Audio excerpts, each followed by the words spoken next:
Last week we finished the 10 unwholesome karma.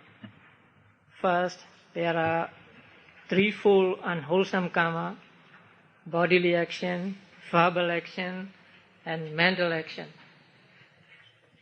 And then there are 10 unwholesome karmas: killing, stealing, and so on. 3 of bodily action, 4 of verbal action, and 3 of mental action.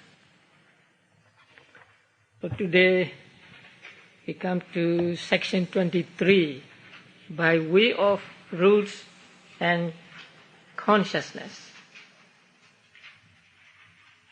Of these 10 unwholesome karmas, killing, harsh speech, and ill will, or vyapada, spring from the root of hatred. That means when a person kills or speaks harshly, or he is angry, and that akusala is accompanied by the root of hatred, accompanied by dosa. Killing, harsh speech, and ill will can be caused by dosa, and sexual misconduct, covetousness, and wrong view from the root of greed. So, through lobha, people commit sexual misconduct, people have covetousness, and also wrong view. So whenever we have wrong view, we have some kind of attachment to that. So wrong view is always accompanied by lobha or greed. The remaining 4 arise from 2 roots.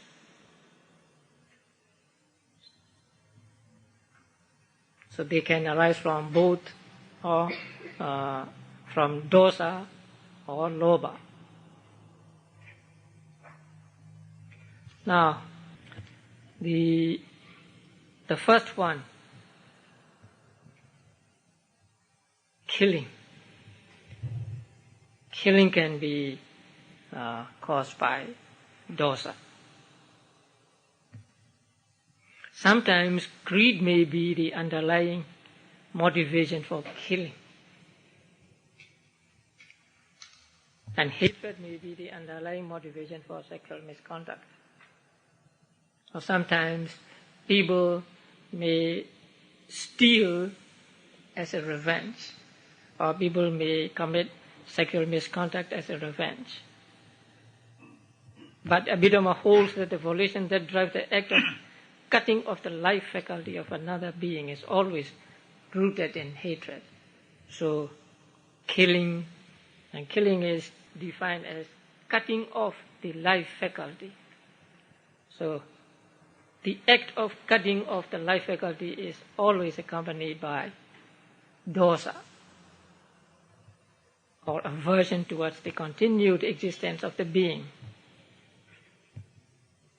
While the volition that drives the act of sexual transgression is always rooted in greed, that is, desire to enjoy sexual pleasure with the illicit partner.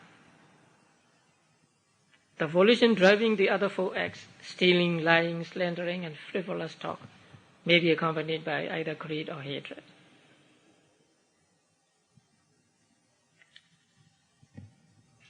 But all unwholesome, all akusala causes of action are accompanied by delusion or moha.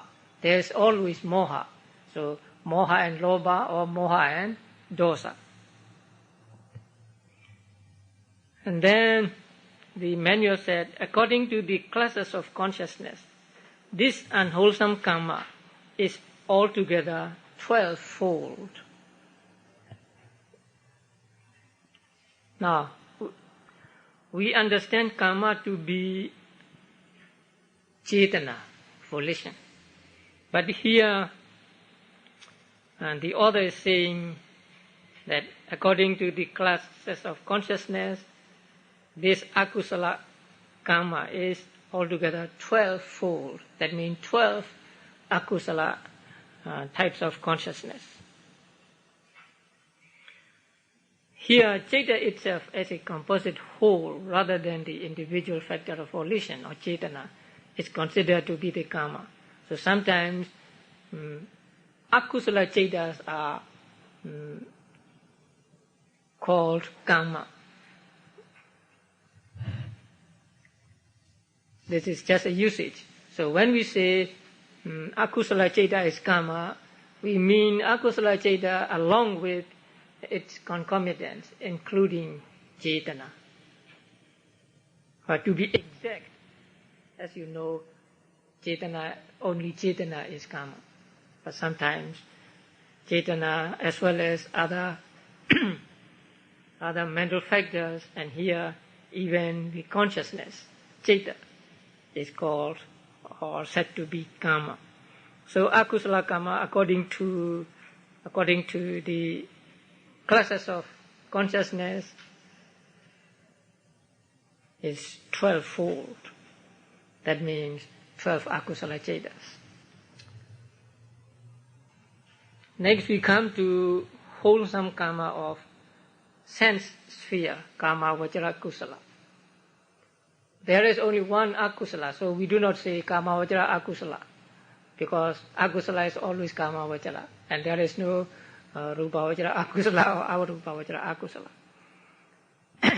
But with regard to kusala, there are kama vajra kusala, rupa vajra kusala, and arupa vajra kusala, and lokutra kusala. So here, kama vajra kusala. Kama vajra kusala is also threefold first. That is bodily action, verbal action, and mental action. The author did not mention what these are. What are bodily actions, what are verbal actions, and what are mental actions.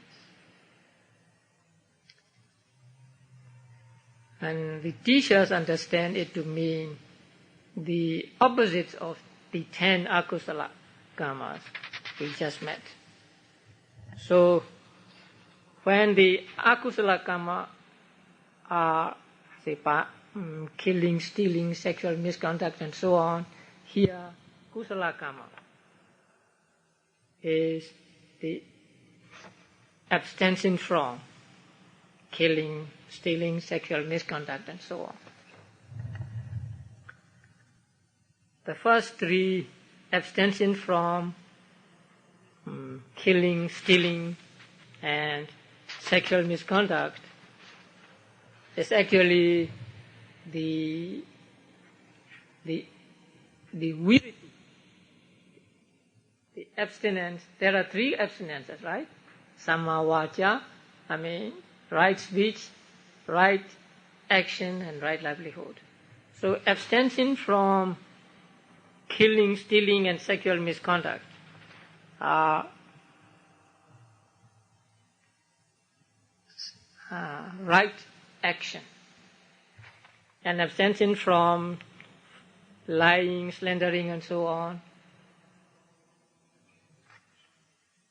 samma vaca, right? Yeah.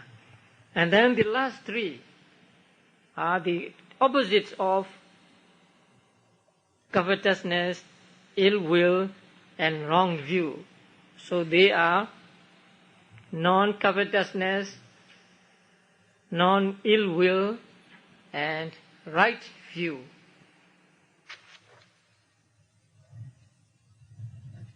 And these last three of mental action are actually alobha, adosa, and amoha.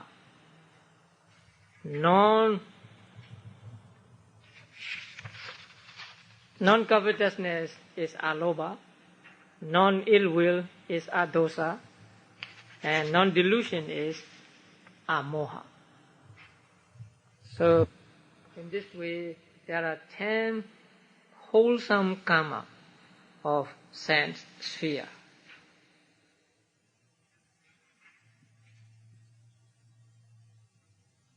And these 10, wholesome karma of sense sphere are said to be of 3 kinds, and they are dana, sila, and bhavana. Giving, virtue or morality, and mental culture, bhavana. It is 8-fold according to the classes of consciousness. According to consciousness, they are 8. That means 8 karma vajara kusala cetas. And these 3, dana, sila, and bhavana, are expanded into 10 kinds of kusala karma.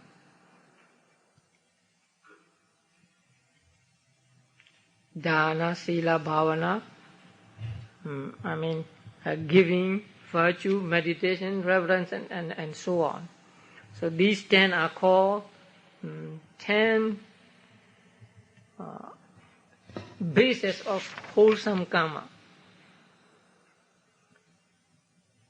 10 bases of meritorious deeds. Now the first one is giving. You all know giving, dana. Giving, offering. And here, the cetana with which one practices giving, cetana with which one practices virtue and so on, is called dana, sila, and so on.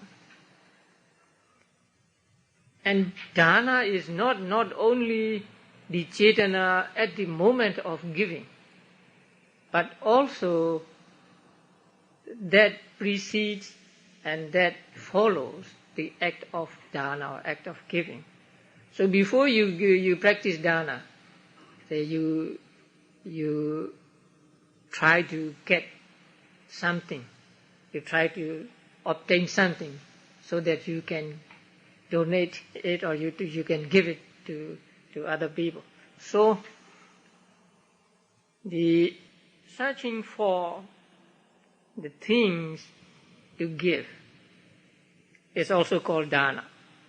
And also after giving, whenever you remember, you recollect that dana, you have joy. So that volition is also called dana. So dana means not just volition at the moment of giving, but before that moment of giving and also after the moment of giving. The same with virtue or sila and so on. And giving here is explained in the commentary as the giving with respect, giving as a what do you call puja, as reverence, right? So if you throw away something, that is not dana.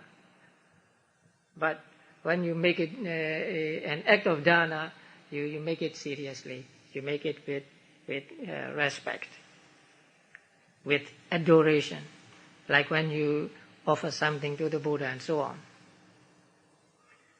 And the second one is virtue, sila. For lay people, there are 5 precepts, 8 precepts, and 10 precepts. And for monks, there are 227 rules and so on. So, taking the precepts and keeping them is called sila.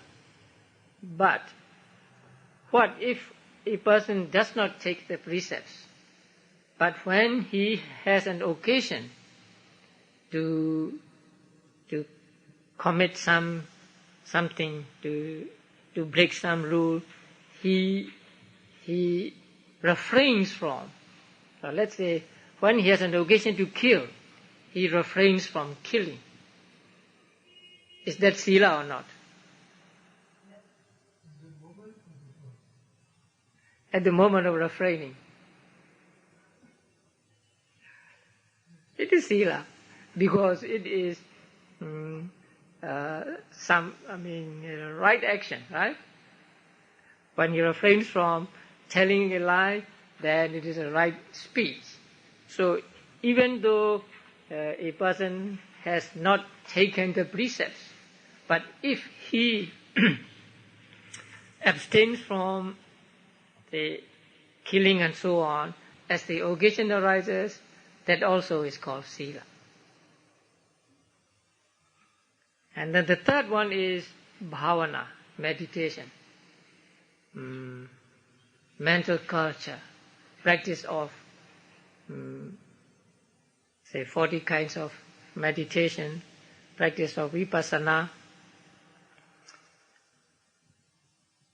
up to the moment of kotrabu. So here bhavana does not cover the enlightenment. Enlightenment is enlightenment. So the mental culture that leads to enlightenment, or maybe that leads to, and that includes attainment of jhanas and abhinyas, is called bhavana, meditation. The next one is reverence. Being respectful to others, to elders, to monks. And here, being respectful means, say, when a monk comes, you stand up from your seat, you greet him, you give him a place to sit on, or you may take what belongings he is carrying, and such things are called reverence. That to your elders, to your parents, to your teachers also. And the fifth is service. And service is doing something for them. And also service is explained as attending to the sick. So bhikkhu, monks attending to other sick monks, that's also service. And there are many kinds of services in lay life also, community service, and service for the welfare of the religious community, service for the welfare of the monastery, and service for the welfare of yogis. All these are called service. So when you do something at the retreat, you offer yourself, to prepare food, to do the dishes, to clean the house, something like that, then that is service. And then number 6 is transference of merit. You all know this. It is actually not transference, but sharing of merit. The Pali word is patidana. That means giving what one has obtained. First, say you do some kind of kusala, let's say giving. First, you do giving. So by giving, by the practice of giving, you get merit. And that is called patti in Pali.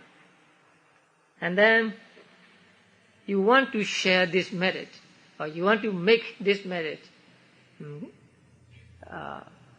common to other persons. So you share merit with them, with other persons. So that sharing of merit is called here transference of merit. So this is not so good, the translation, transfer, because transfer means changing place.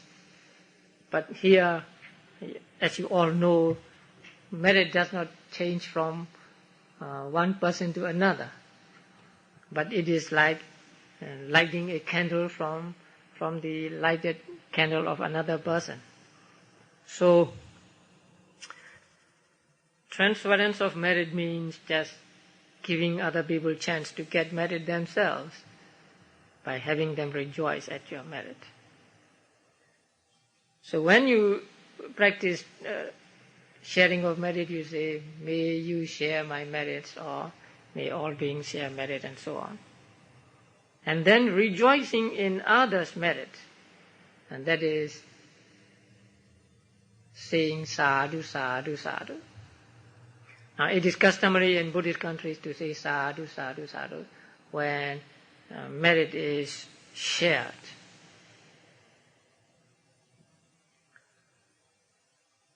When a person rejoices in the other person's merit, he gets merit, he gets kusala.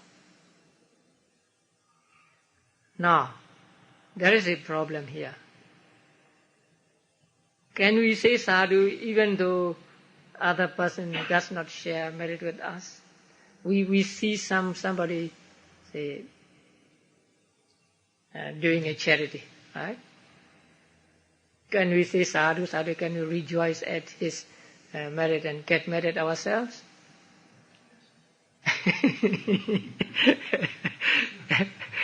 Yes, right? Yeah. But if the merit is specifically for those who have departed, those who have died, then the person who does the merit needs to share. Otherwise, the persons who have died cannot get the immediate benefits of that merit.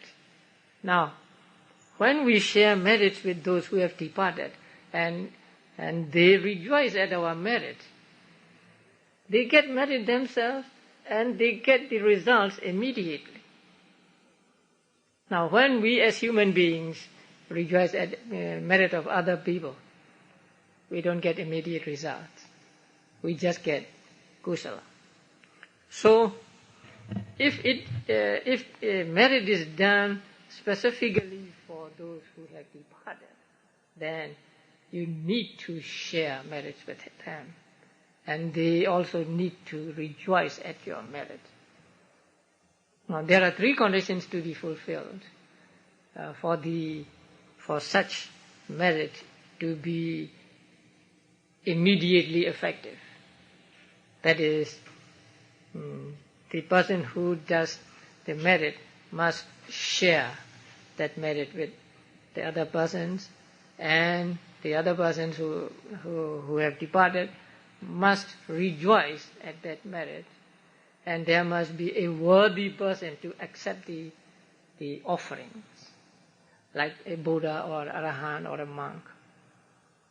When these three conditions are fulfilled, then the departed ones get results immediately. So rejoicing in others' merit is the rejoicing when merit is shared, and also rejoicing even though it is not shared. So when we see someone doing some good thing and we think it is a kusala, then we can just rejoice at his merit.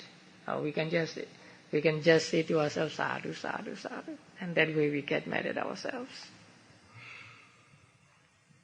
The next one is hearing the Dhamma, listening to the Dhamma talks. And here, hearing the Dhamma or listening to Dhamma talks must be with pure heart. Not to show ourselves off, or not to get a good reputation, but with sincere and sincerity and seriousness, say we should hear the Dhamma or listen to the Dhamma. And listening to or learning the innocent knowledge, innocent arts may also be included in hearing the Dhamma. And teaching the Dhamma also, a person who teaches the Dhamma must teach without any expectations, without any expectation of personal gains or whatever, with the intention of making the Dhamma known to other people so that they can get benefits from that Dhamma. And here also teaching other innocent kinds of knowledge is also called teaching the Dhamma. The last one is straightening out one's views. That means having a right view. Now, right view means there is karma and there is the result of karma and so on. So that is called straightening out one's views. So altogether there are 10 wholesome karma of sense sphere.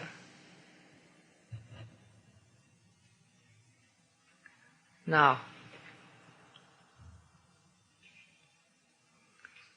first there are 3, dana, sila and bhavana. And now we have 10, dana, sila, bhavana and so on. Now, the reverence and service can be included in what? Giving or virtue or meditation. Now they can be included in virtue because reverence and service are a kind of practice.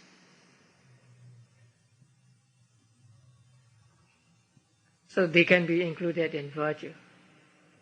Transference of merit and rejoicing in others' merit can be included in giving. Now, transference of merit is giving, rejoicing in others' merit is not giving. But giving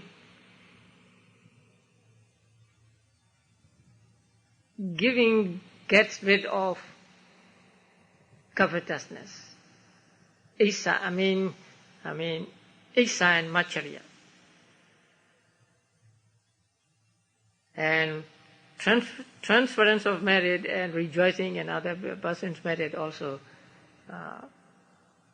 get rid of Isa and Macharya. So they can be included in giving.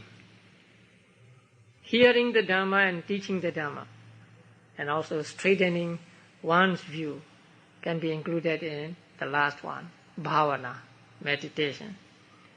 So when you listen to the Dhamma, you are doing bhavana. When you are teaching the Dhamma, talking about Dhamma, you are doing bhavana. So 10 becomes 3, 10 can become 3, and 3 can be expanded into 10 wholesome karma. Now, straightening one's view is said to be common to all the others. Because if you do not have right view, if you do not have a straight view, you will not do giving, you will not practice sila and so on. So straightening one's view is like a rudder in a ship. So it is very important. So it can belong to both giving, virtue and meditation and others. Now, we are talking about karma, vajra karma. There are 12 akusala karma. That means, according to consciousness, and 8 karma vajra kusala karma, according to consciousness. So altogether there are 20 kinds of kusala and akusala. So all these 20 kinds, unwholesome and wholesome, are known as karma pertaining to the sense sphere. So there are 20 kinds of kama vachara kamas, 12 akusala kama and 8 kusala kama.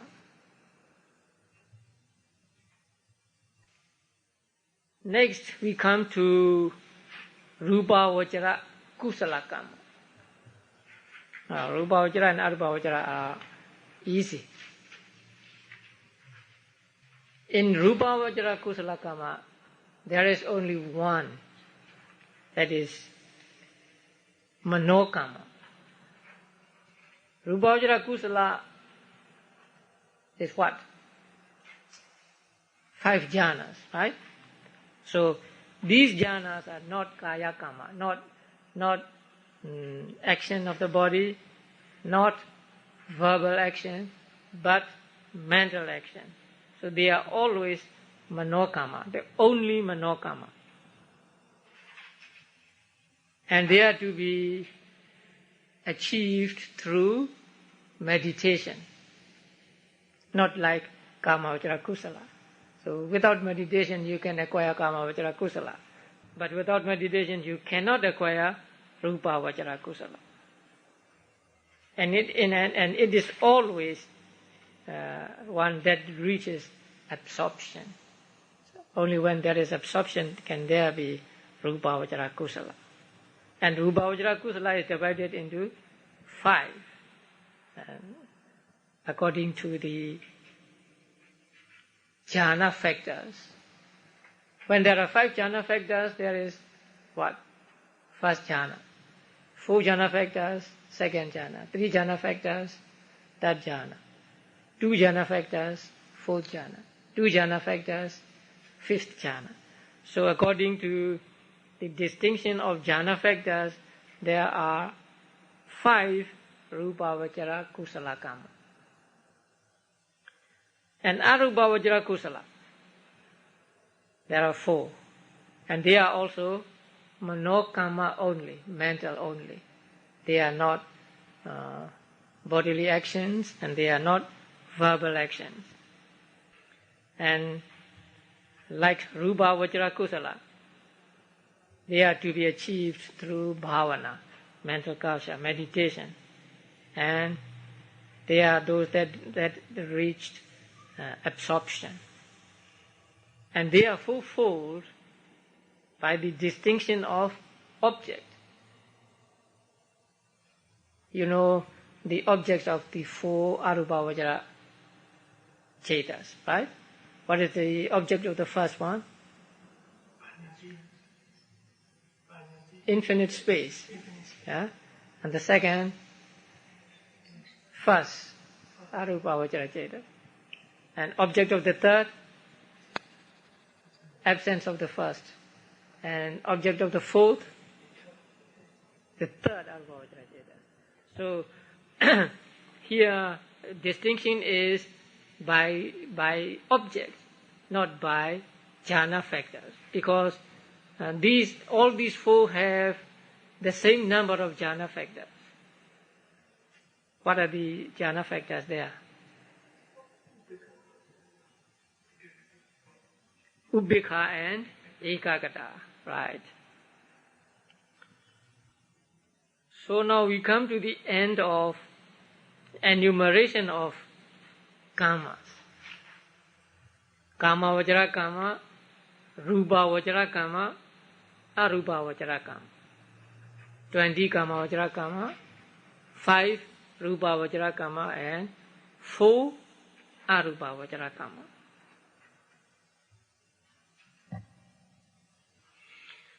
Now we will study the results of these kamas. Which kama gives which results?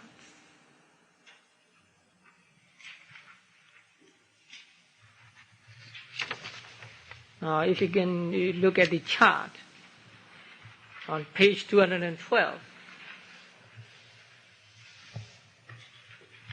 Now first, the result of karma are of 2 kinds.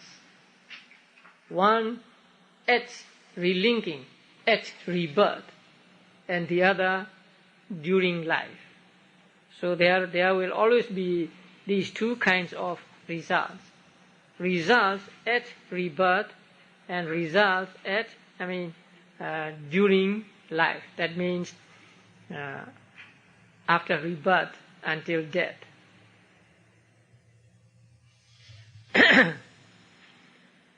Now, in the chart you will see sense sphere volitions, they are karma, right? And then results. Now, at rebirth, during life, and then realms of existence. So, in which realm they give results, and then the types of consciousness, which are the results of respective karmas. Okay, now 11 unwholesome. There are 12 unwholesome karmas or 12 unwholesome chetas. From them, restlessness is accepted. So, 11 unwholesome karma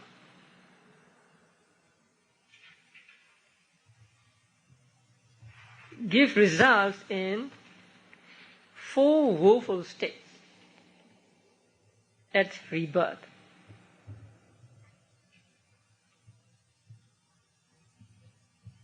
And when it gives results in the 4 woeful states, the result is in the form of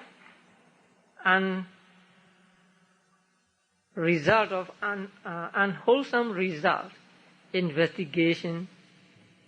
What is that? Equanimity. That is akusala vipaka santirana accompanied by upekha. Can you point it out?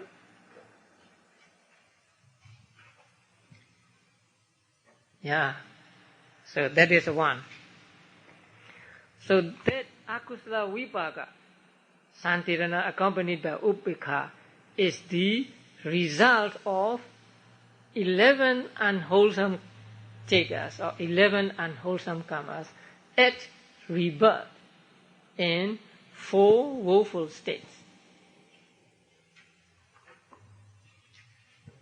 Now, restlessness or udhaja,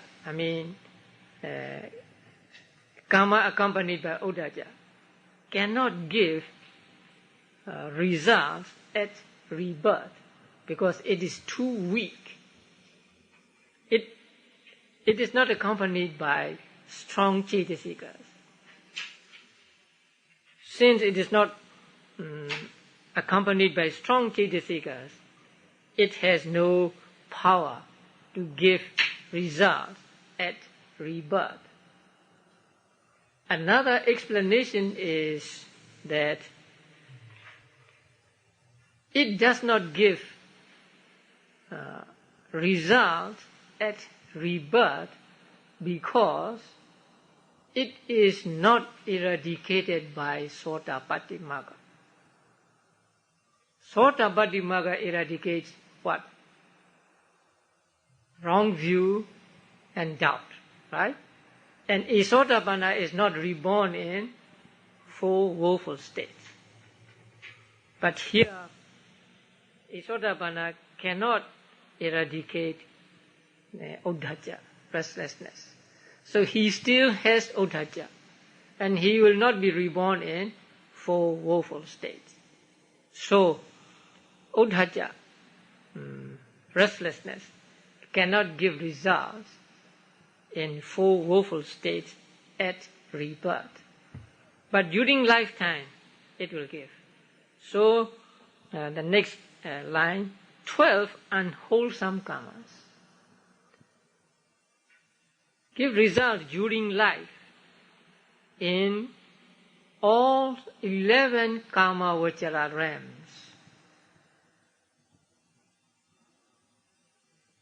And 15 rupa vachara realms.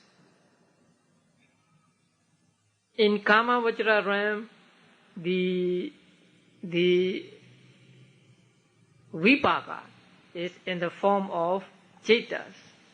And what are the chetas there? 7 results of unwholesome.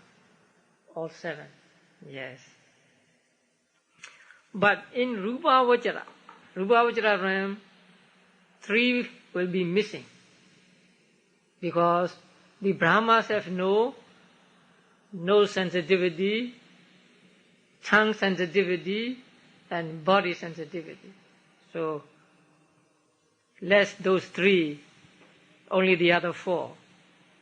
Eye consciousness, ear consciousness, and then Sampadicana and Santirana, only 4. Now, when a person, let's say a human being, sees something undesirable, then he will have Chakku Vijnana, Akusala Vipaka, right? So that Akusala Vipaka, that Chakku Vijnana, or that seeing, is the result of his past karma, Akusala karma. Even Brahmas can have seeing consciousness, which is the result of akusala. When they come down to the human world, they may see ugly things. Or even if they don't come down to the human world, if they look from the Brahma world to the human world, they will see undesirable objects. And so the akusala can give results even to Brahmas. So first, the 11 unwholesome karmas give results in 4 woeful states at rebirth, and only 1 type of consciousness. You know why there is only 1 type of consciousness? Because that is a consciousness that has the function of Patisanti, Bhavanga and Chuti. But during life, they don't have to be functioning as Patisanti, Bhavanga and Chuti. So during life, all 12 unwholesome chetas, unwholesome karma, give all 7 types of consciousness as results in Kama Vajra realm, and 4 types of consciousness as result in the Rupa Vajra realm.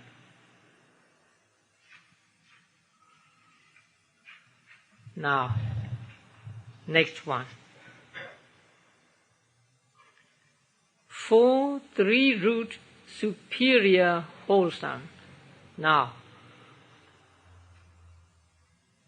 if you look at the 8 Kama Vajra Kusalas, the first 2 are accompanied by how many roots? 3 roots. And then number 3 and 4? 2 roots. Number 5 and 6? 3 roots. 7 and 8? 2 roots. So there are 4 3-root consciousnesses, right? 1, 2, 5, 6. Each of these 3-root consciousnesses or karmas are divided into superior and inferior. So there are 2 grades of 3-root kusala. 3-root kusala which is superior, and 3-root kusala which is inferior. The same with 2-root. 2-root kusala which is superior, and 2-root kusala which is inferior. Okay. What is superior and what is inferior? First, 3-root and 2 roots. Now, when you do some meritorious deed, if you do it without knowledge, without understanding, without the understanding of karma and its results, then it is said to be of 2 roots. So even sometimes we may do two root kusalas. If we do kusala carelessly, our kusala may not be accompanied by three roots. Sometimes we practice dana. We just give it. We don't think much of it.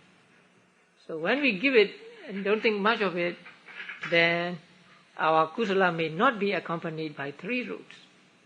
So in order for our kusala to be accompanied by three roots, we need to invoke this understanding of the karma and its results. So if a kusala karma, kamavajra kusala karma, is accompanied by the understanding of, say, the law of cause and effect, understanding of karma and its results, it is called three roots. If it is not accompanied by such knowledge, understanding, it is called two roots. Superior and inferior. If a kusala karma is preceded by and followed by kusala thoughts, it is called superior. And if it is remembered again and again, causing joy to that person, it is called superior. Sometimes people do meritorious deeds, but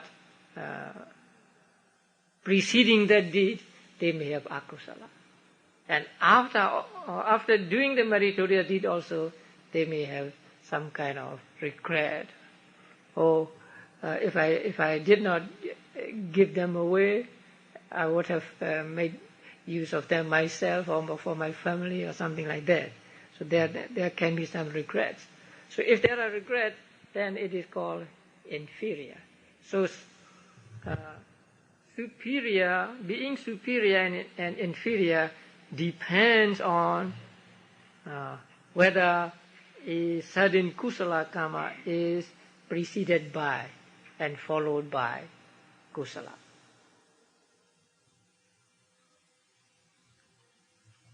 There is a saying that three kinds of volitions or cetana are involved in dana and also in other meritorious deeds. So when you are going to do a dana, have kusala cetas preceding that formal act of giving, and then after giving also you have joy about that dana and not regrets. If you regret after giving, what will happen? You will get the results of dana in future lives, but you will not want to make use of them. You will be a very stingy person. Although you may be a millionaire, you don't want to use things which are expensive, things that are good. Even though you are a rich man, you want to make use of inexpensive things and so on. So it is important that when we practice kusala, when we do kusala, we should see to it that it is accompanied by three roots, and also it is superior. Only superior gives superior results, right? So if it is inferior, it will give inferior results. So if you want the best results, then we must make the kusala accompanied by three roots and also superior. So three root superior wholesome can give results in as blissful means kama vajra sugiti. How many? How many realms are there? 7. 6 Deva Lokas and 1 human, Manosa. So, 3 root superior wholesome karma. There are 4.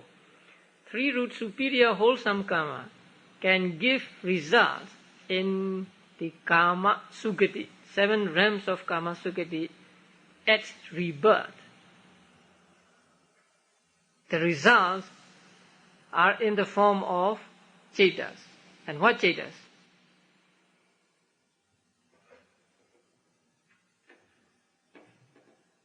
Those that are accompanied by jnana, right? Yeah. Only 4.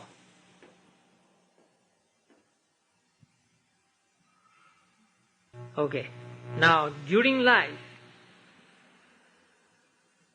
they give results in all Kamavajra realms in the form of 8 Vipaka Chetas, 8 Kusala Vipaka from Ahitukas, and 8 Kamavajra Vipakas. So altogether 16. In the Rupa Vajra realm, 3 less. Right? Yeah. From among Kusala Vipaka, 3 must be left out. So altogether there are only 5. Kamajra Vipakas are the same 8. So 13. Okay. Next one. 3 root inferior and 2 root superior. They give the same results. 3 root inferior and 2 root superior. Okay, they give this, when they give 3 root, even though it is 3 root, because it is inferior, it cannot give 3 root results. Now, that's very important. If we want to get 3 root results, we must make our kusala 3 root. So, if it is 3 root inferior, that means it is not preceded by and followed by kusala. It will not give 3 root results. It will give only 2 root results. So, at the moment of rebirth, in the Kama Sugati, 7 realms of Kama Sugati, 4, right? Those that are not accompanied by knowledge. Yeah. But during life, how many? 12. 8 from Ahitukas and 4 from Kamavajra Vipakas. 4 Kamavajra Vipakas not accompanied by knowledge. And in the Rupa Vajra realm,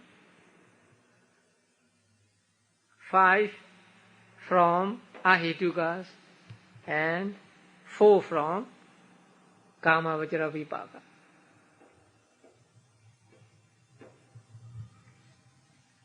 And 2 root superior. Now 2 root superior means when a person performs or does this karma, only 2 roots are there. He does it maybe carelessly. But his 2 root kusala is preceded by and accompanied by kusala, or he remembers it again and again with kusala. So in that case, it is 2 root superior karma. Two-root superior karma gives two-root results, not three-root results.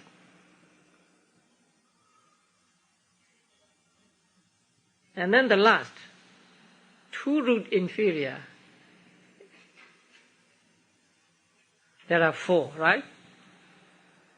So inferior means not preceded by and followed by kusala. It is the lowest form of kusala. Since it is two-root inferior, it cannot give even two-root results. It can give only rootless results. So at rebirth, for human beings and some kind of gods, some kind of Jadu Maharajiga, some kind of or you may go back to section 11. Those earthbound deities and so on. So for them, the result is in the form of kusala vipaka, right? Upika santirana. But during lifetime, in all kamavajara,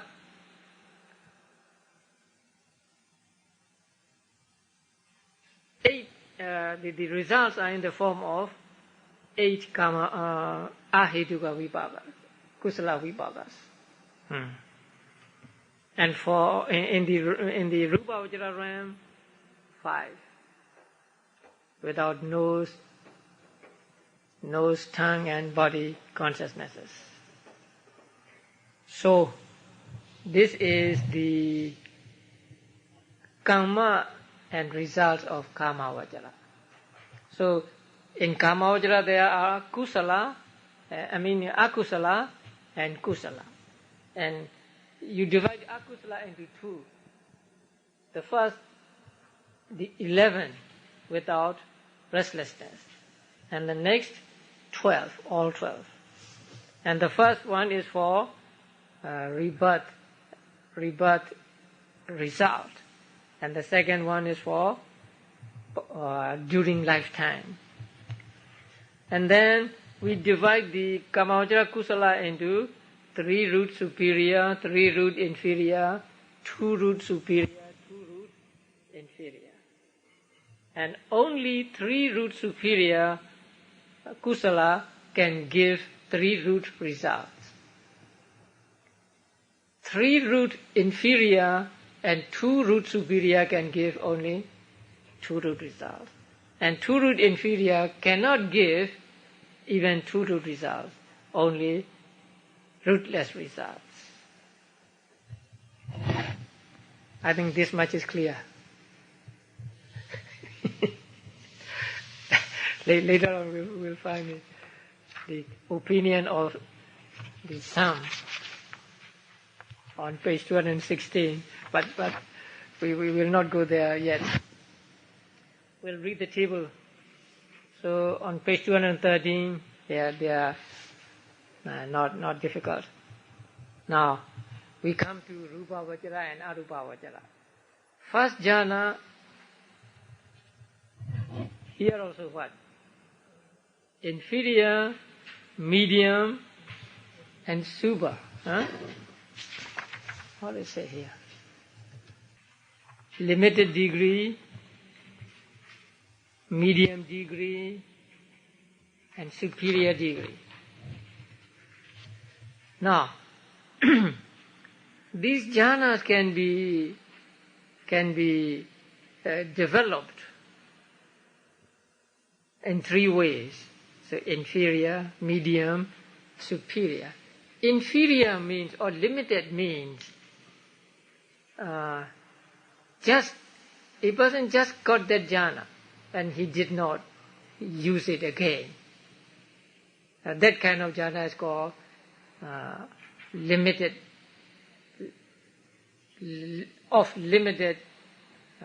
development. Now, medium development is he enters into the jhana more often, but he is not fully adept at entering into jhana or getting out of jhana. That means he is not fully familiar with that jhana, although he has attained a jhana. And the superior means he is very adept at using that jhana. He can enter into jhana anytime he wants to. He can get out of jhana anytime he wants to, and he can stay in the jhana as long as he likes. And also, if he has many jhanas, he can enter into any jhana he likes, not in the order given in the book, but in any order. So, the first jhana developed limitedly can give results in the first Brahma, Brahma's retinue, and the result is in the form of first jhana resultant. If it is developed in a medium way, it is the result is the same chitta, but the realm is different. So here, the second realm, Brahma's ministers, and if it is developed superior, then the result, the resultant consciousness is the same, but the realm is Mahabrahma and so on. So, first jhana developed in three ways give result in three Brahma realms, the three first jhana Brahma realms. Although the realms are three, the resultant consciousness is the same, that is first jhana resultant. Now second jhana again developed limitedly or in a medium way and superior, then it gives results in minor lustre, infinite lustre and radiant lustre in the form of second jhana vibhaka. Right. And then third jhana developed inferior, medium and superior, give results in minor lustre, infinite lustre, radiant lustre, and the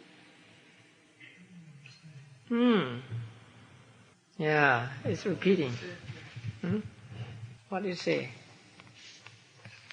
Aura, right? Oh, second jhana is lustre, third jhana aura. Yes. So minor aura, infinite aura, and radiant aura. Oh, yeah, it's correct. Yeah, it's correct. It's correct. Second jhana and third jhana, for second jhana. And fourth jhana give results in third jhana realms. But the resultant consciousness is fourth jhana resultant. There is a confusion here. Yeah? We are familiar with fivefold method of jhanas. But the realms are divided according to fourfold method. So the second jhana and third jhana of fivefold method give results in second jhana Brahma realms. Go give fifth jhana. Now there is no variation in fifth jhana, just normal. So fifth jhana give result in great reward, vihapala. And the resultant consciousness is fifth jhana resultant consciousness. Now fifth jhana with this passion for perception. Now that means these persons are say, misguided, or in the commentary it is said that they are Taitiyas. That means they have wrong views or something like that. These people think that because we have mind, we suffer. If we do not have mind, we do not suffer. So, after getting fifth jhana, they practice the fifth jhana, they develop fifth jhana with this passion for mind. Here perception means not just perception. Here perception stands for all mind. So when they practice meditation, they say mind is disgusting, and so on. So as a result of their concentration with their jhana, when they die, they are reborn in the realm of non-percipient beings. That means mindless beings. And the result, there is no result in consciousness. So at the moment of rebirth, there are only material properties. Life knowledge. So there is no consciousness here. And it is said in the commentary that they are reborn, they are like statues. So in the position, they die here. If they die here lying down, then they will be there, and they are in a lying down position. If they die sitting, then they will be there sitting. 500 kabas.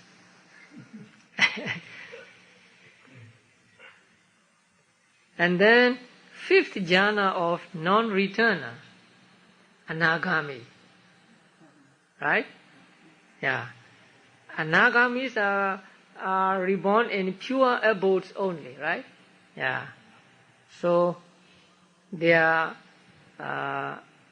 resultant consciousness is fifth jhana resultant consciousness. And then base of infinite space, that is first arubhavachara jhana. So it gives result in infinite space realm, and the resultant consciousness is first arubhavachara jhana consciousness. And then the second one, the infinite consciousness. And the third one, nothingness. And the fourth one, neither perception nor non-perception. So they give results in their respective arubhavachara realms, and the types of consciousness are the four arubhavachara vipaka consciousnesses.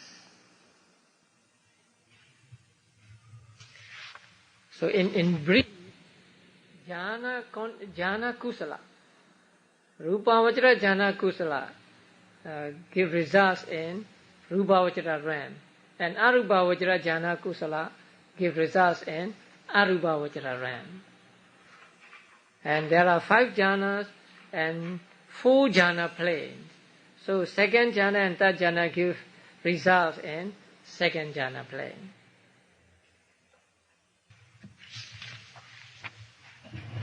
Okay, now we come to the view of some teachers with regard to kamavachara kusala. We learned that kamavachara kusala give results, right? How many types of consciousness are the result of kamavachara kusala? 16, right? 8 from ahetuka and 8 from kamavachara kusala. Kamavachara sovana. So 16. There are some teachers who say that unprompted do not produce prompted results, and prompted do not produce unprompted results. So the reason they gave was that the image on the mirror must be exactly the same as the one, the person. So the person and the image must be exact. In the same way, the result, the karma and its result must be identical. That means the unprompted can give only unprompted results, and prompted only prompted results. So this is their opinion. And this opinion was held by, you see on page 215, alternative view held by the teachers of the school of Mahadhammarakkhita Thera and Abhidhamma Master in the ancient Moravapi monastery in Sri Lanka. Now, in the Attasalini, the name of the holder of this view was given as Mahadatta and not Mahadhammarakkhita. So some teachers say that Vibhavini Tika was wrong in giving the name as Mahadhammarakkhita, because in the Attasalini the name given was Mahadatta. Or if you want to reconcile these two, we may argue that Dhammarakkhita is another name for Mahadatta. But this view was not accepted by many teachers, because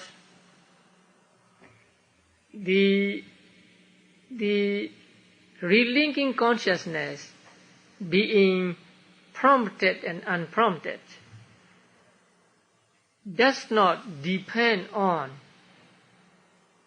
the karma being prompted and unprompted.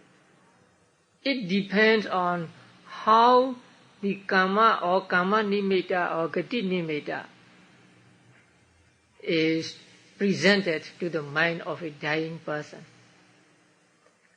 If these three are presented spontaneously without the intervention of other persons, then the resultant, the relinking consciousness is asankhara, unprompted.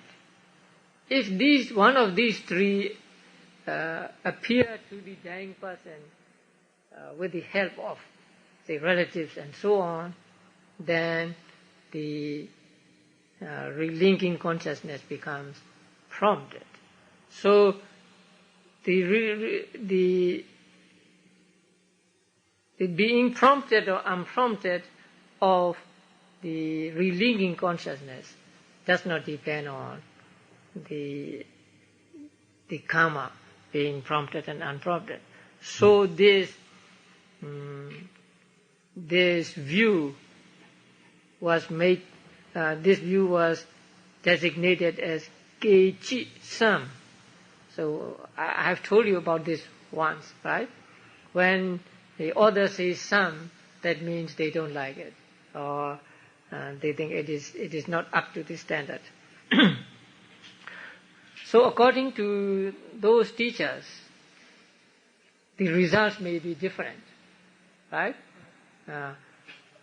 Unprompted can give only unprompted results, and prompted only prompted results.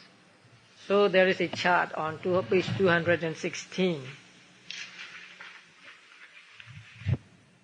Now, first superior, first inferior. Second superior, second inferior. Third superior, third inferior, and so on.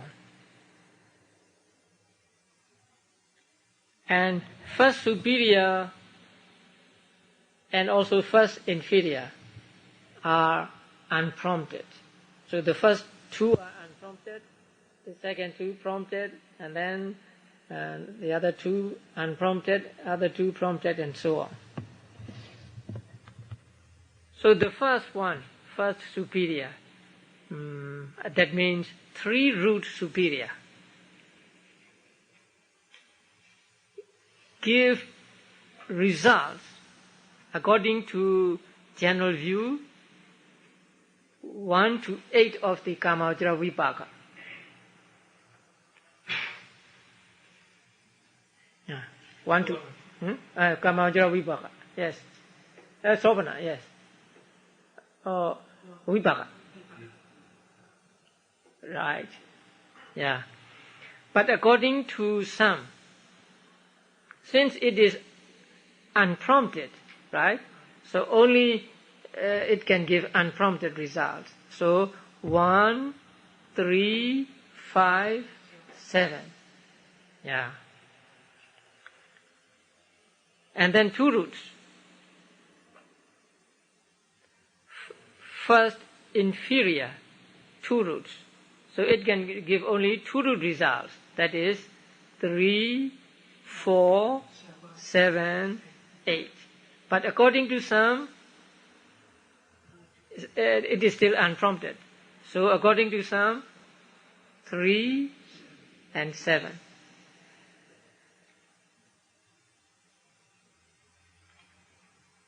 Then second, superior, 3 roots. Second Jeta. Second Kusala Jeta. Superior, 3 roots. So since it is superior and 3 roots, it gives all 8 Kamajra Sobana Vipaka. Here 1 to 8 means both at rebirth and relinking. They are mixed together. But according to some, since it is prompted, only the prompted are the results. So 2, 4, 6, 8, right? Then second, inferior. Now inferior means 2 roots.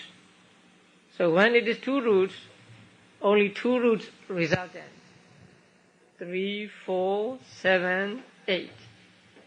And according to some, since it is prompted, 4 and 8. Right. Then third Jeta. Third Jeta superior. It has only 2 roots. So, according to general view, only 2 root results. 3, 4, 7, 8. But according to some, it is unprompted. So 3, 7. Then third, inferior, rootless. Rebirth resultant, rootless. So no Kamavajra Vipakas, only rootless Vipakas. And then fourth Jeta. What is fourth Jeta? 2 roots, right? So it gives 2 root results. 3, 4, 7, 8. And according to some, since it is prompted, 4 and 8. And fourth, inferior, it gives only rootless results. So no Kamajra Vipaka, Sobana Vipakas. And then fifth, superior, 3 roots. So 1 to 8. According to some, only asankhar, only unprompted. 1, 3, 5, 7. And the fifth, inferior, 2 root results. 3, 4, 7, 8. And since it is unprompted, 3 and 7. And the sixth, superior. 6, 3 root. Right? So 1 to 8. And then, since it is prompted, 2, 4, 6, 8. And 6 inferior, 2 roots, 2 root results. 3, 4, 7, 8. And since it is prompted, 4, 8. 7 superior, 2 root results. 3, 4, 7, 8. And it is unprompted. 3, 7. And 7 inferior, rootless results. So no kamavachara sovana vipaka. 8 superior, give 2 root results. So 3, 4, 7, 8. And since it is prompted, it is 4 and 8. And 8 inferior, because it is inferior, it gives rootless results. So no kamajara sovana vipaka. Rootless resultants are for all. So it is a little complicated. So the main thing to bear in mind is, according to some,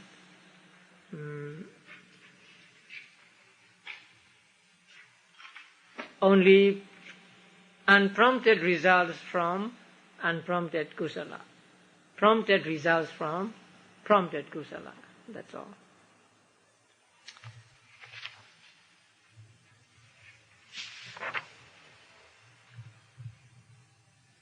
Now, one thing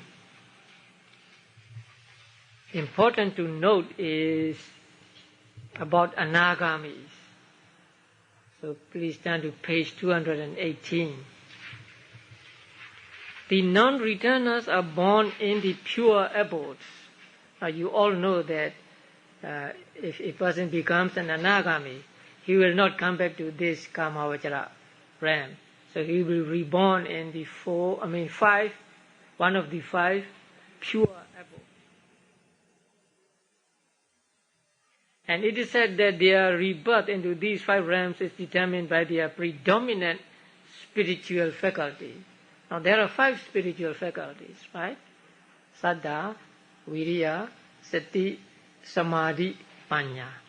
So if a person's Saddha is predominant, then he will be reborn in the first.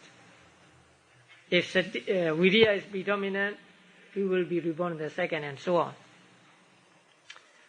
And non-returners in whom faith is a dominant faculty are born into the Avya realm. Those in whom energy is dominant into Atapa realm, and so on. Now, although none but non-returners are reborn into the pure abodes, so only anagamis are born in pure abodes. There is no fixed law holding that all non-returners are reborn there. Only non-returners are reborn in pure abodes, right? But there is no fixed law holding that all non-returners are reborn there. So non-returners may be reborn in other Brahma realms also. Not only in pure abodes, but in other Brahma realms also. If a non-returner gets only first jhana, he will be reborn in the first jhana realm, right? Only when he gets the 5th jhana will he be reborn in the 5 pure abodes. So when we say non-returners are reborn in pure abodes, we mean only non-returners are reborn in pure abodes. But non-returners can be reborn in other Brahma realms, not in Kamavachara realm, because they have given up attachment or desire for for Kamavajra realm. So it may be that the pure abodes are open only to non-returners who possess the fifth jhana, while non-returners with a lower jhana attainment will be reborn elsewhere in the fine material plane. So they may be reborn in first, second, third, fourth jhana planes. However, all non-returners must be reborn in the fine material plane because they have eradicated sensual desire, the fetter which leads to rebirth in the sensuous plane. So,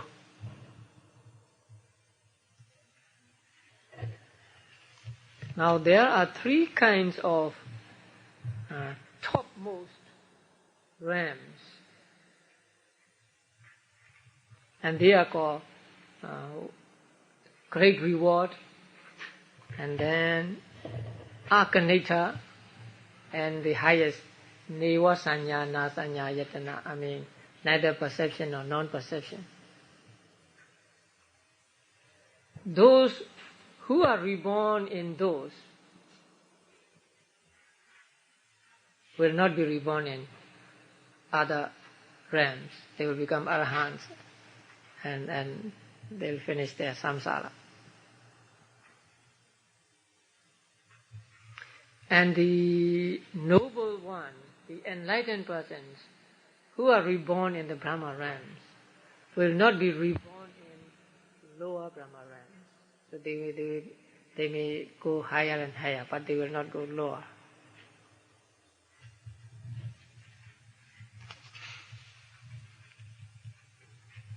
Okay, now we come to the end of Kama Chetoka. Now, Kamavajra Kusala gives both identical and non-identical results, right? Now, the identical results of Kamavajra Kusala are Kamavajra Vipaka, Sobhana Kamavajra Vipaka. Non-identical results of Kamavajra Kusala are the Ahituka Vipakas. So, Kamavajra Kusalas give both identical and non-identical results. But Rupavajra and Arupavajra give only identical results. There are no non-identical results. So, the concluding verse, thus sublime merit determined according to planes produces similar results, that means identical results, both at rebirth linking and in the course of existence. So whether it is at rebirth or during lifetime, they give only similar results. But Kamavajra karmas can give both identical and non-identical results.